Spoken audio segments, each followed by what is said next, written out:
পদার্থবিজ্ঞানের কিছু গুরুত্বপূর্ণ সংজ্ঞা এবং কিছু গুরুত্বপূর্ণ রাশিমালা নিয়ে আলোচনা করব। ক্লাসটি শুরু থেকে শেষ পর্যন্ত দেখার জন্য অনুরোধ করছি। প্রথমত হলো আলোর প্রতিফলনের সূত্র, এটা পরীক্ষা আসি। আলোর প্রতিফলনের সূত্র সূত্র কতগুলো আছে? যে সূত্রগুলো আছে সেখান থেকে প্রশ্ন থাকবেই। সূত্র আছে, এক নম্বরে যদি ধরি নিউটনের সূত্র, নিউটনের সূত্র। 2 আলোর প্রতিফলনের সূত্র। 3 কুলম্বের সূত্র।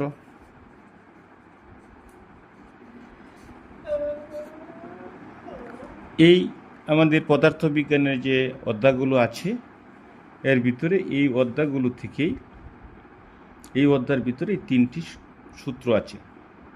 আর আছে পরন্ত বস্তুর সূত্র আছে, পরন্ত বস্তুর সূত্র।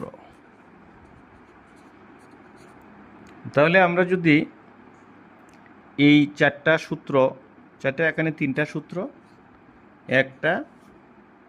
2টা সূত্র, কুলম্বের একটা সূত্র, পরন্ত বস্তুর